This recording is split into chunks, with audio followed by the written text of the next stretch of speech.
So chapter 4 is when we looked at different types of studies.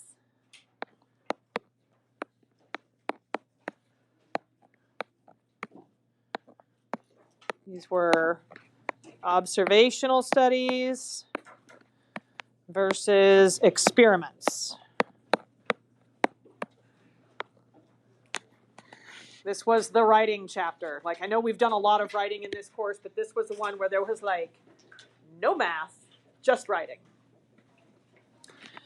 We learned about different types of sampling, and SRS stands for what?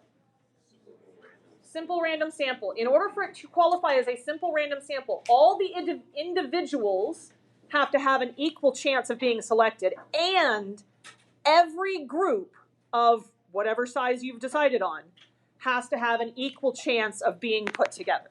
So every group has the same probability of being selected, and every individual has the same probability of being selected. A stratified random sample, you divide the population into strata, and you select some from each.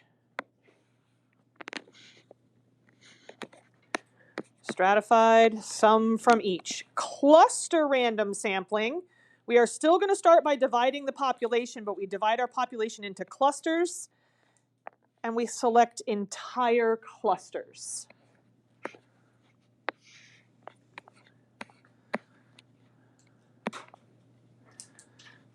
The strata in stratified sampling,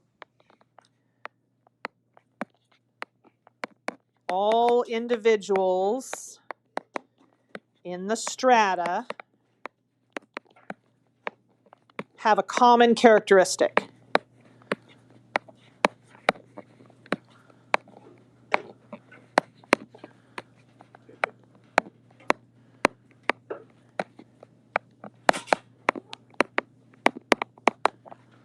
So for example, if I was going to do stratified random sampling here at the high school, I might divide by grade level.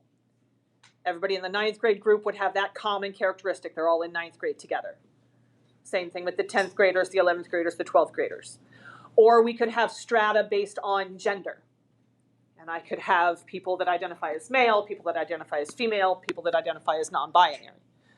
So they would all have this common characteristic.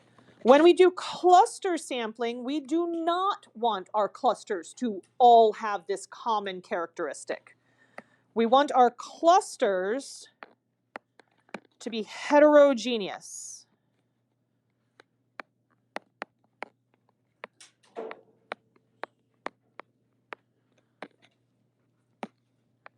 You want it to be a good mix.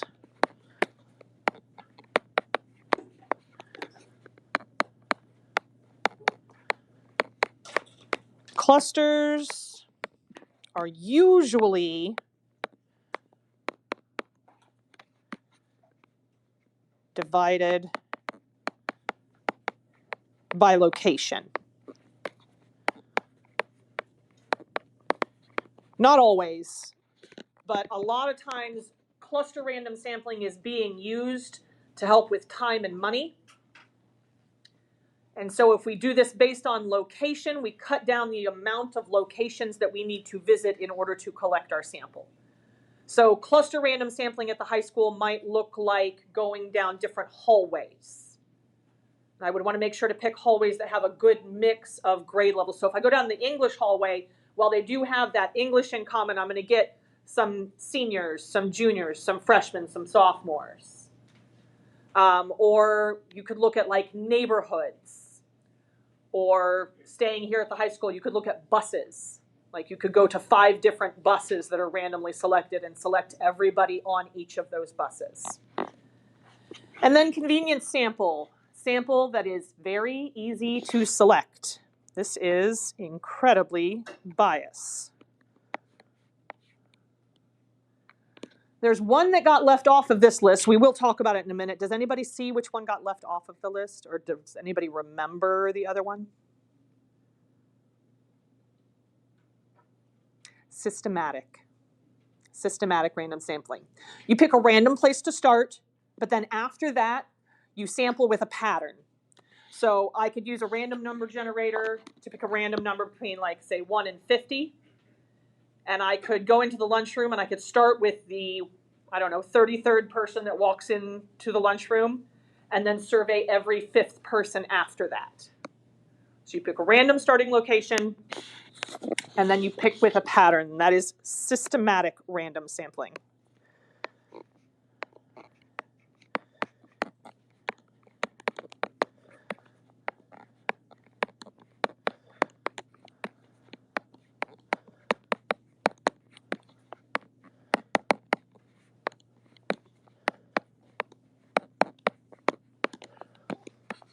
All right, so all 4 of these, SRS, stratified cluster, systematic, and even including convenience sampling here.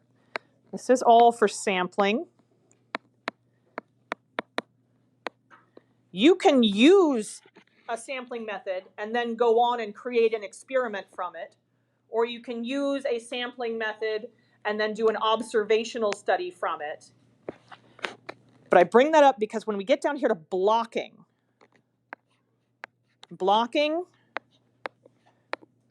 is used in experiments.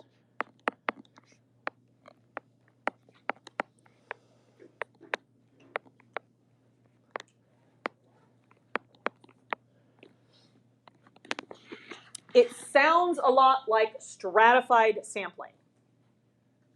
You divide the sample into groups to help distinguish differences. So you're dividing into groups based on some common characteristic, similar to stratified sampling, but this isn't a sampling method. This is, I already have the people that are involved, so I'm not choosing a sample. I have everyone that's going to participate, and I take them and divide them into groups based on some characteristic to help distinguish differences. This reduces variability.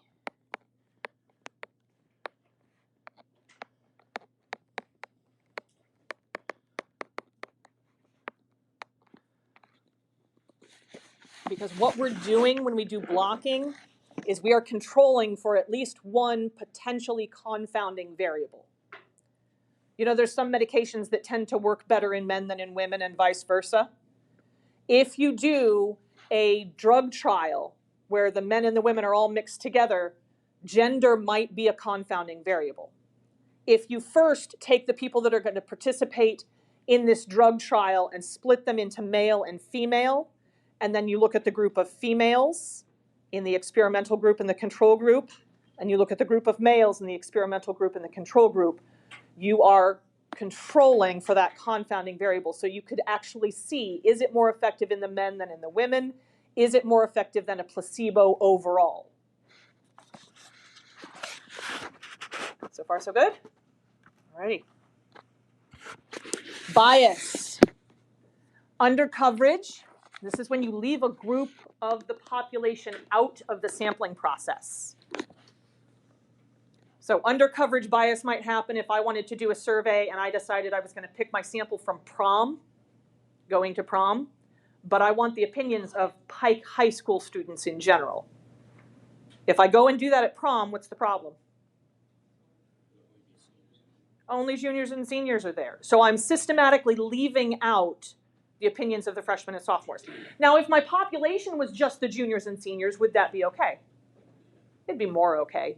I could argue that you might run into some other problems by only going to prom to do that, because then you're looking at only people that could afford to, only people that had that night off work, et cetera, et cetera. But it would be better if my population was just the juniors and seniors as far as picking that sample. If my population is the whole high school, it's a very bad way to pick a sample because of undercoverage. Non-response bias. Many subjects do not respond to the survey. Non-response bias can tend to happen, especially when surveys go out, like on email. You might just not respond to that. Trying to think of another good one.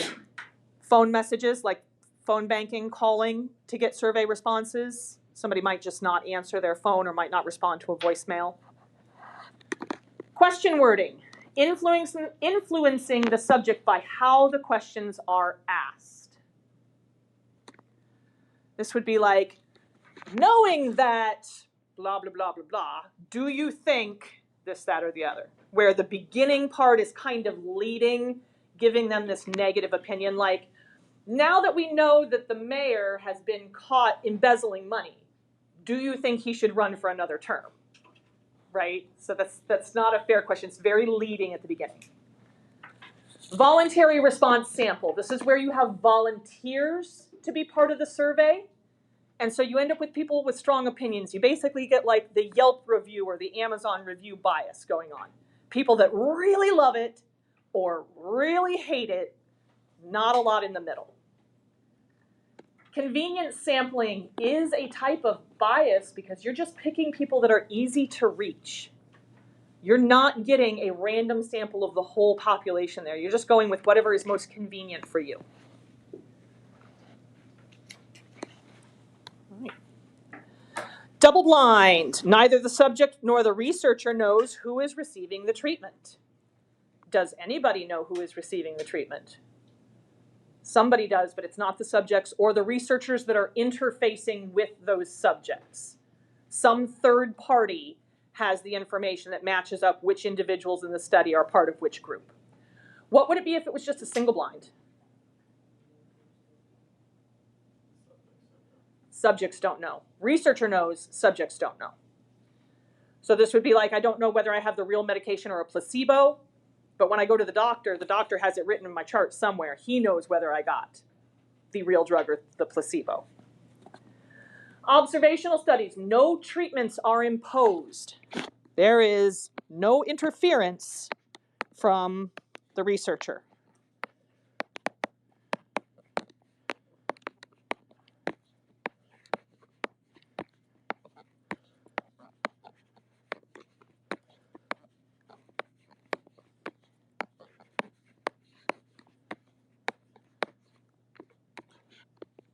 Researcher will ask questions. They might have a test that a participant is going to complete, but they are not influencing in any way, shape, or form anything about this subject. They don't have to do anything. They don't have to not do anything. So this might be recording a subject's age, having them run and then checking their heart rate, doing like a cholesterol test, those types of things. I don't know why I'm stuck on medical stuff right now. It's really easy for me to think of examples with that. But in that case, the researcher is doing things, but they're not interfering with that patient. It's not like they said, you have to take this medication for 3 weeks, or you have to run a mile every day for a month, and then we're going to check things. Experiments. We need randomization, replication, and control. We have a treatment that's imposed. How do we do control? What does that mean when we're talking about an experiment? A control group. And what's true about the control group? Yeah, they do not receive whatever the active ingredient is or whatever the treatment being imposed is. This is a group that's kind of just like the observational studies. They've been told to do nothing, hold steady, let's see what happens. Keep doing your normal activities. The treatment group would be the one that gets whatever this new thing is that we want to know. Is it effective or not? Does it work or not? What's going on with randomization? First of all, what does that mean? The subjects are randomly assigned to the treatment group versus the control group. Why do we need that? What'd you say? We want to determine causation. How does that aid in us determining causation?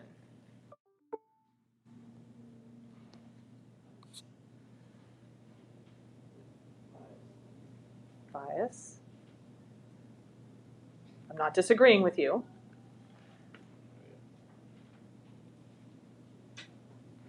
If I were to do a study and I had a treatment group and a control group, and I'm going to go back to a medication study because this is the one that popped into my head, because we talked about how some medications are more effective in men than they are in women, or more effective in women than they are in men. If I were to not do a randomized study, and I'm like, I'm just going to make it easy on myself, all the guys get the new medication, all the girls get the placebo. Could that be a problem? Why? What'd you say? The girls wouldn't get the treatment too. Why is that a problem? I still have the same number of people in my two groups. There's another variable. There's a potential confounding variable. Doing this randomization is one way that we can try to, we can't get rid of confounding variables, but I can try to make sure that they're equally spread between the two groups so that that confounding variable is not influencing my results in any meaningful way. If I've got a couple of guys in the treatment group, I want a couple of guys in the control group. A couple of women in the treatment group, a couple of women in the control group. If I'm really concerned that this is a confounding variable, then I would go in and I would block as well. But this is one way that we have to help control for the effects of confounding variables. And replication, what's that all about? Being able to repeat it. You need to describe how you are designing your study, whether it's an observational study or an experiment, so that some other researcher can go out and do that, because we've already seen with our sampling, when we've run simulations in here, we can end up with these outliers that aren't what is seen most of the time. If you only do one study on something, you don't know if that's following the general trend with those results, or if that's one of the situations that's an outlier. If the experiment gets repeated multiple times in different locations and you see similar outcomes each time, then we can rely on those results as far as causation is concerned. Does that make sense? Lurking variables. This is a variable that is related to the explanatory variable that could be the cause of the response. This is kind of like a confounding variable.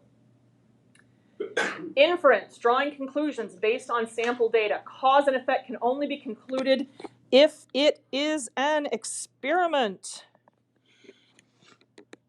Huge, huge, huge important. This is why scatter plots cannot tell us about cause and effect. They can tell us about relationships. I know two things tend to go together, but I don't know that one is causing the other. With an experiment, we are controlling for all the other possible explanations for why we're seeing this result. Generalizing to the population, that could be an observational study. What do we have to have if we're going to generalize to the population? Random sample.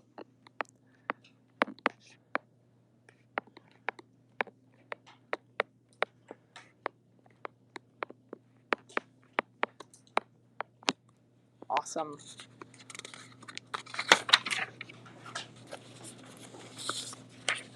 All right.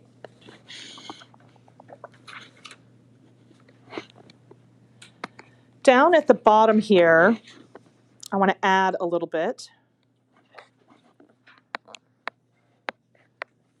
Designing an experiment.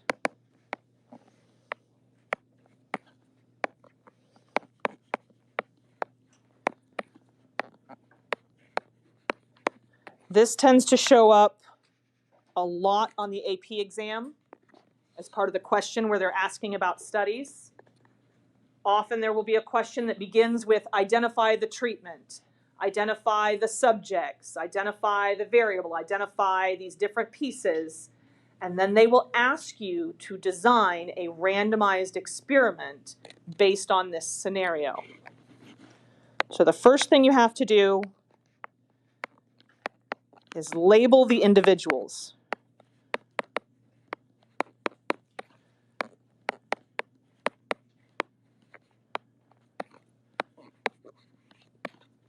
And you have to be very clear from 1 to whatever the ending number is. When they give you these scenarios, they tell you how many subjects have been selected. So if there's 350 subjects selected, we're going to label each individual with a subject, or each individual in the sample with a number 1 through 350. Or there's 30 people that are going to participate in this. We're going to number them 1 through 30. So the first thing we do is we label them or assign them a number.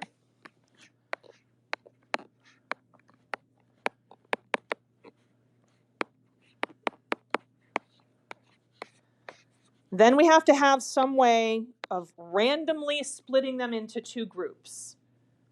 Sometimes a coin flip makes sense. A lot of times, a random number generator is going to be the easiest one to describe.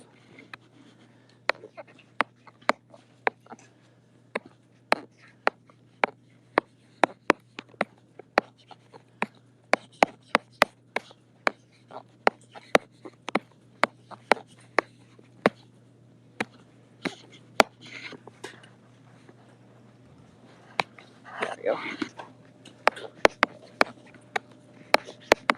To select, and you got to be really clear here. Are you going to select everybody? You want to select about how much? About half. You're going to get as close to half as you can. If it's an even number, you'll do exactly half. If it's an odd number, one group is going to have more than the other, but only off by one. I've never seen one yet where they give you an odd number and ask you to split them into two groups. So we use a random number generator to select blank, random, non-repeating numbers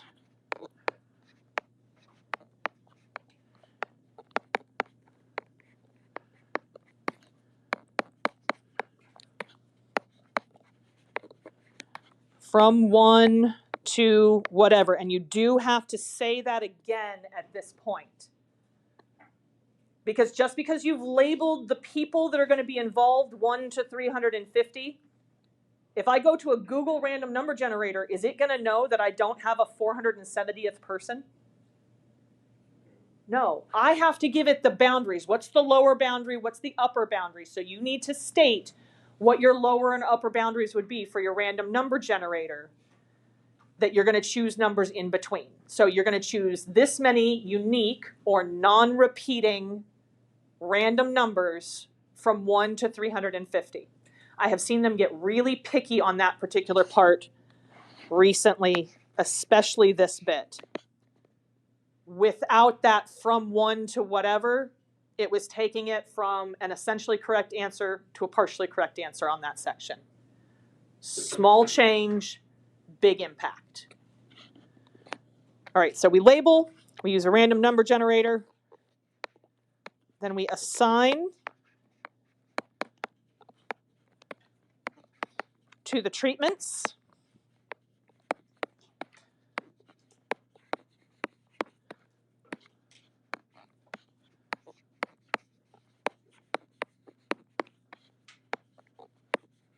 You have to be careful to state what both groups will be doing.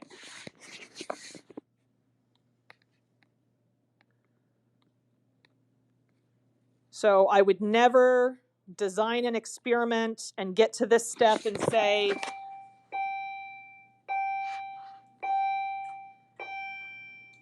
the people whose numbers were selected by the random number generator are going to take the new medication, and then just stop right there. That tells you what one group is doing. You have to be really explicit about what the other group is doing. The other group, people whose numbers were not selected, will take the placebo.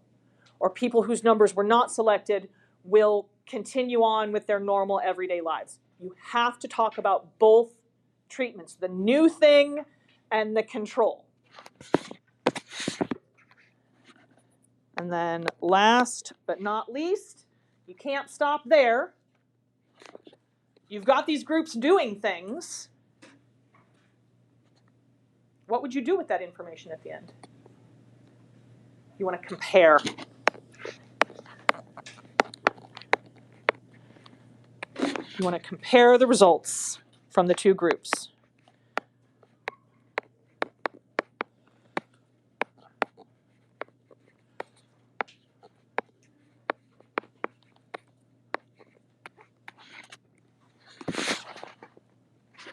You want to make sure to hit all 4 of those pieces.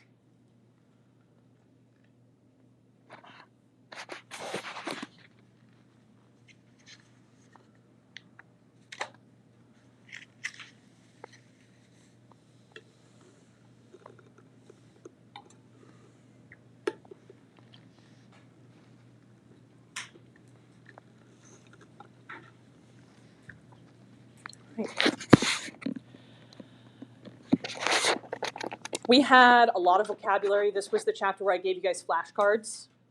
You guys remember those? We had like a purple packet with flashcards. If you would like another one, I still have some left over from first semester. If you've misplaced yours and you would like to look at those flashcards, because like I said, we had a lot of vocabulary. There's no recovery from poorly collected data. I have definitely seen questions on the AP exam, multiple choice and free response questions, where they will describe a poorly selected sample, and they will ask what you can do to control for or adjust for that or to make up for that. And the answer is you scrap the whole thing and start over. There is nothing that you can do mathematically or statistically to make up for a poorly selected sample. First priority in the study is properly collecting and organizing the data to avoid some of those common pitfalls. On the AP exam, using the standard vocabulary is paramount to earning a top score. Fully yet concisely explaining the methods as well as the reasons behind the methods is important. So what's important and why? When it says fully yet concisely, best advice that I have heard from an AP Stats teacher that's been doing this for like 20 years. Answer the question. Only the question. Answer the question, fully answer it, only answer that question. Don't ask something that they haven't, don't answer something that they haven't asked you. Answer the question fully, but only answer the question. All right, randomization. To reduce bias, you need to define the use of chance or probability during the selection process. You guys do not have this. You're welcome to jot notes on the next page, though.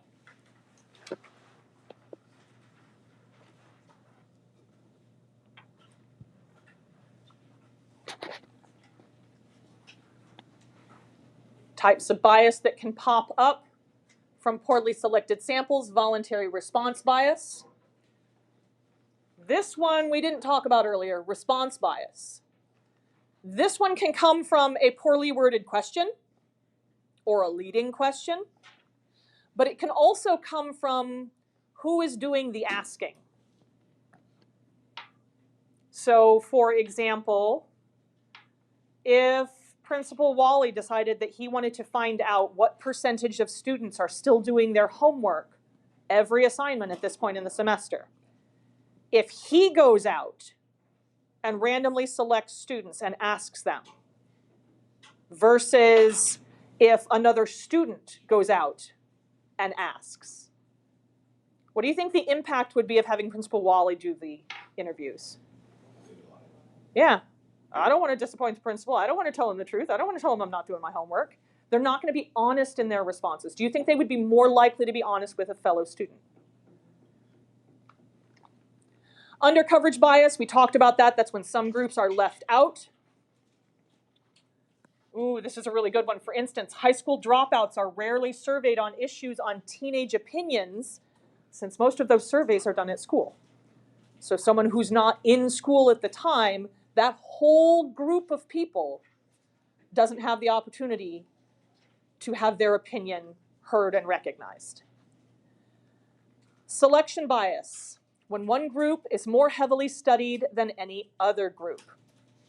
If only members of the Sierra Club are surveyed on their opinions of saving the rainforest, the results will be strongly skewed, most likely, in an environmental direction.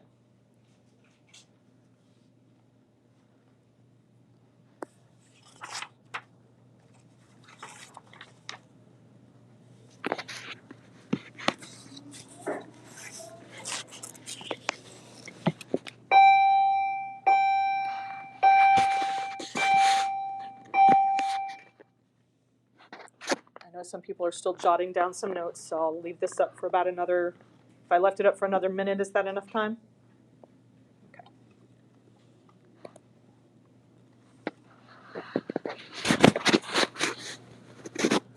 Yes.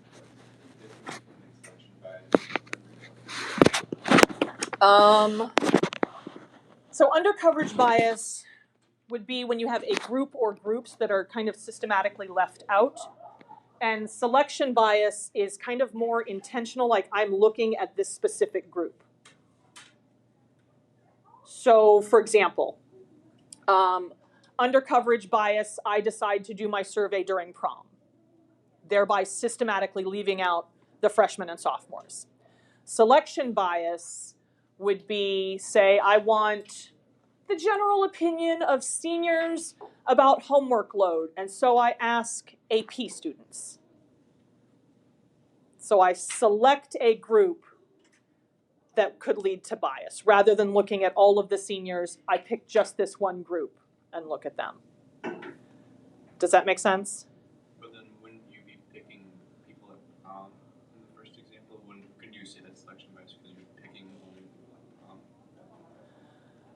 I would say the biggest difference between these two is like selection bias. I am selecting a particular group and selecting my sample from that group. And so I guess you could argue that that is like I'm choosing prom, but there's not anything necessarily about that group that is more defining than just the juniors and seniors here. Selection bias, we have a defining characteristic about the group that's being looked at.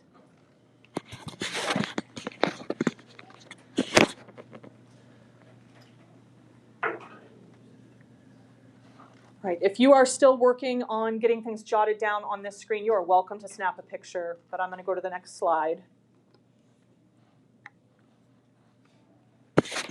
All right. To avoid bias, we have to randomly select the subjects or the experimental units from the population being studied. There are 4 basic systems for random selection. We've talked about simple random samples. That is the best method overall. Is it always feasible? No. Simple random sampling, you have to have access to every single member of the population. You need to know exactly how many members there are in the population, and you have to have access to all of them. That's not always feasible. Stratified random samples. We take the first group. First, we group the subjects by a similar characteristic. Then we take a random sample from each group. Systematic random sampling. This is the one that we wrote down on the other side.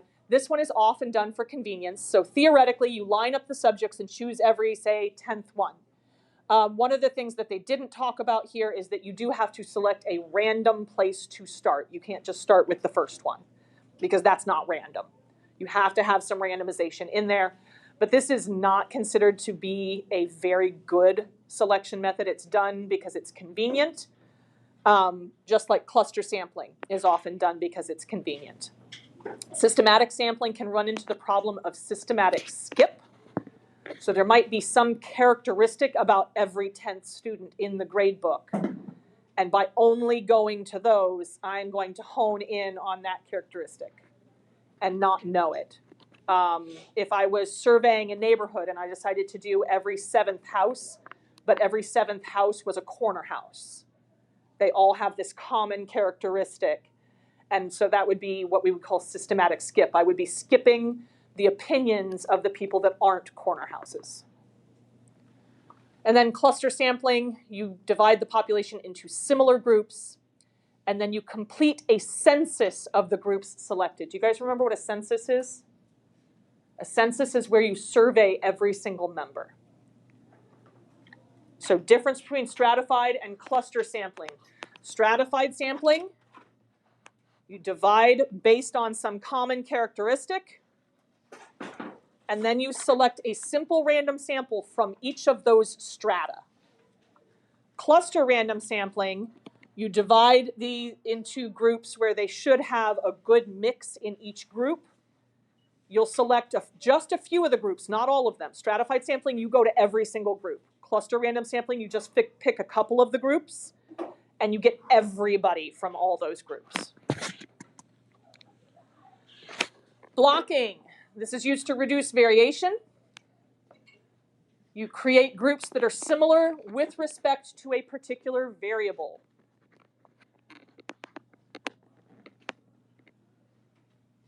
We use this when we have groups that are already similar in some way or already kind of grouped together. This helps to control for certain lurking or confounding variables and limits the variation in the study statistics. A specialized type of blocking would be matched pairs.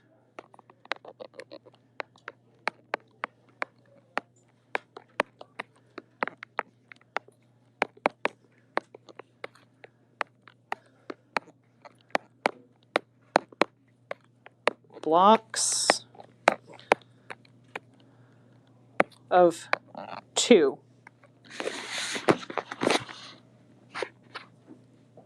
You guys ever heard of twin studies? Anybody taken AP psychology and talked about twin studies? Why did they use twin studies? Because they're very, very similar. Twins are, if they're identical twins, they're genetically identical. And so we could control for all kinds of variables. And we want one twin in the treatment group, one twin in the control group, so that we can compare. And we might have 100 sets of twins. Each twin group would make a matched pair. Question. If I had 100 pairs of twins, how many people would I have? I'd have 200 people. How many individuals would there be? How many subjects? Would the subjects be the twin pairs or would it be the actual people? Be the actual people. When we want to know, like, because a lot of times they'll ask, let me see if I can find this because it shows up a lot. They'll ask what the experimental units are. There we go. What are the experimental units? The experimental units are the things that are receiving treatments. So if each group of twins, if each pair of twins would receive one treatment for the pair, then the pair is the experimental units. If every individual person would receive a treatment, then the individual people are the experimental units. Does that make sense? Okay, I couldn't remember exactly the wording that they used, but that experimental units tends to throw people. Control group and blindness, we've talked about that. Example number 1, down at the bottom. You are testing a new pain reliever to use after wisdom teeth are pulled. How could blinding be used?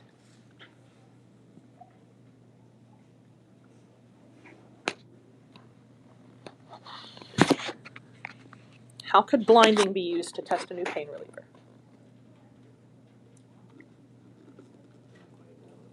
What'd you say?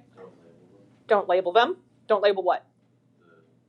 Like do like a placebo and do the actual one, but do the normal one and then do the new one. Okay, so do the normal one and the new one, or we could even do normal, new, and placebo, depending on how much we wanted to study here. But normal one and new one, I like those two groups. What if, like, would it still be considered blind if one of my pills is pink and one of my pills is blue? It could be. Should I do it like that? No.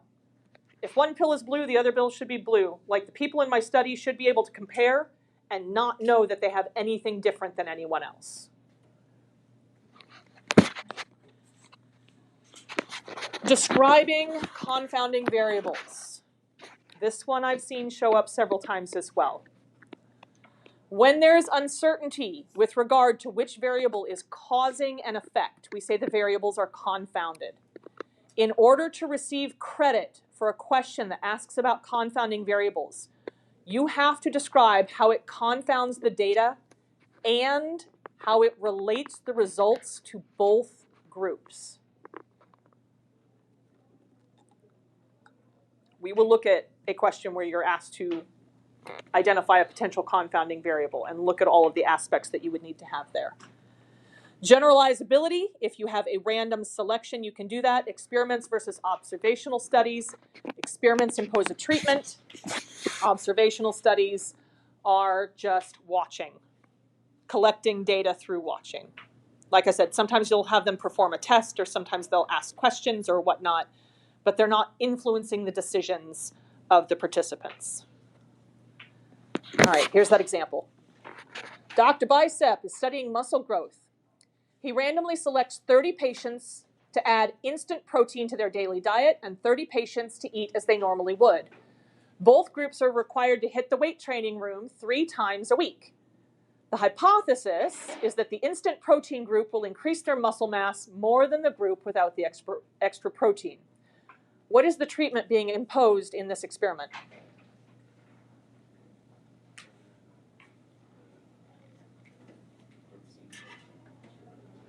Yes.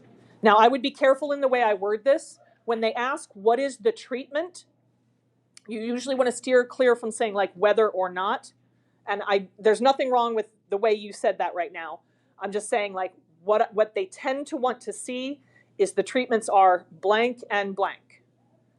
So in this case, the treatment would be protein powder, added protein powder.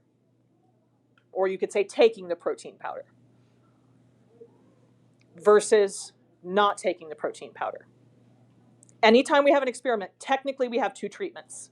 We have one that we think is going to make a change, and then we have our control group that has a treatment imposed. Sometimes that would be a placebo. Sometimes that would be not changing anything about their life, so the absence of. So I wouldn't say a whether or not, but I would describe the two, like you're going to get this and you're not going to get this, or you're going to get this and you're going to get that. Describe a possible confounding variable here.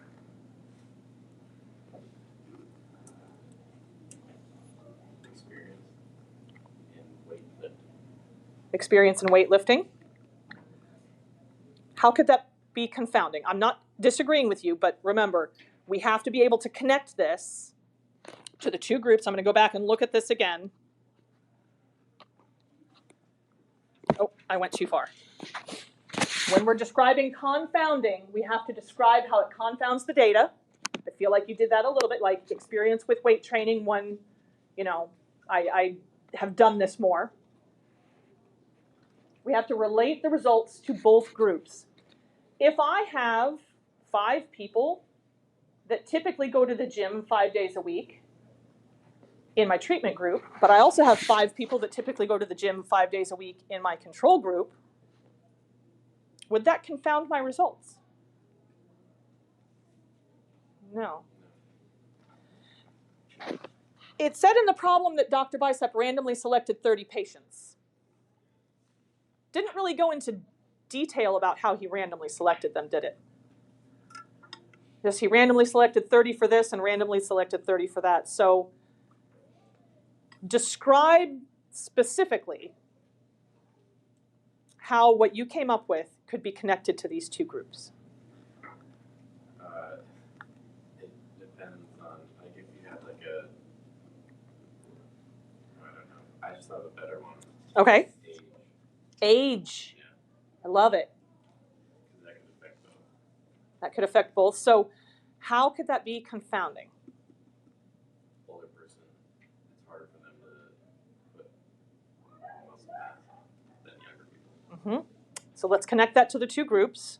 Because again, if I have 10 people in each group or 30 people in each group, but I have the same number of older people in the two groups and the same number of younger people in the two groups, it's not going to mess up my data. But do we know that we have the same number of younger people and older people in these two groups? No.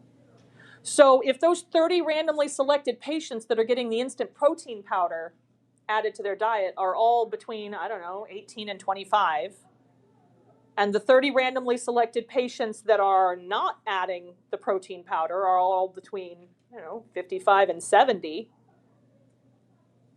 could there be a big problem there? Yes. Yes, yes, yes. The ages of those in the samples could be a confounding variable since it's possible to have one group with more older people and one group with more younger people. Workout routines of different people could be confounding variables. When you are describing a confounding variable, you want to define it, talk about how that could mess up your data, like why would that be problematic, and then connect it to these two groups. Describe a possible observational study for the same problem. I want you guys to take a couple minutes and write this out on your whiteboard. Describe a possible observational study for the same problem.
Give you guys about 1 more minute.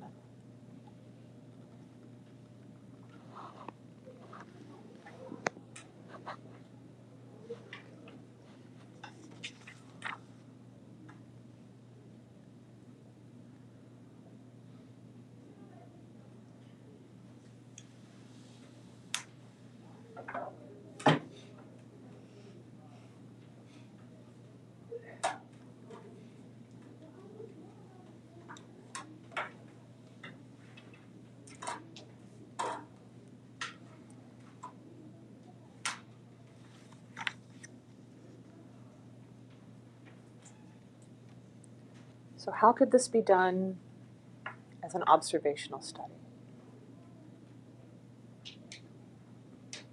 Anybody have any thoughts? What would be the important key feature if it was an observational study? Not giving out treatments. So maybe he sees his patients in his regular office or at the hospital. He has them fill out a questionnaire about their diet. He asks them questions about how often they go to the gym. What do you often lift at the gym? We could establish some baseline patterns, but he is not influencing or changing their behavior in any way. All right. Real quick with last couple minutes. This is from the 2023 AP exam. This was question number 2. We've got a part A and a part B that I would like for you guys to answer on your whiteboards. Read through this. Part A, you have to identify what are the experimental units, what are the treatments, what is the response variable, and then part B says to describe an appropriate method the developer could use to randomly assign concrete that contains fibers and concrete that does not contain fibers to the 60 driveways. Give us about 4 minutes to do that, so that'll give me a little bit of time to go over the answers.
Got less than 3 minutes to the bell, so I'm going to start kind of talking through this a little bit. When I graded this question, most common wrong answer I saw on experimental units was 60 new homes. What are the experimental units? The driveways, specifically 60 driveways. They wanted to see both the number and the noun there. It's the driveways that are receiving the treatment. Treatments, most common wrong answer I saw there was concrete with fibers. And concrete without fibers. You have to define both of them. Response variable, most common wrong answer I saw was severity of cracks. On a scale of 1 to 10. The response variable is what the researchers are going to record when they go back to collect their data. They have to have some way of quantifying the severity of the cracks. So the rating on the severity of the cracks, or severity of the cracks on a scale from 1 to 10. As far as how you would go about splitting these into two groups, number the 60 driveways from, they said 0, 1 to 60. If you said 1 to 60, it's fine. Using a random number generator to generate integers between 1 and 60. Ignore 0, 0 and any number greater than 60 until 30 unique numbers are obtained. You have to talk about the 30 unique numbers.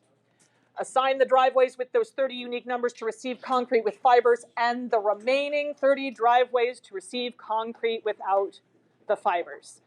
They got a little bit more picky than what would receive full credit, but you do have to talk about your random number generator going from this to that.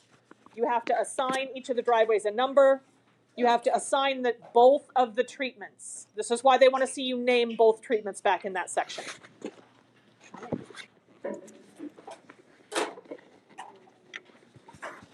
Tomorrow, chapter 5.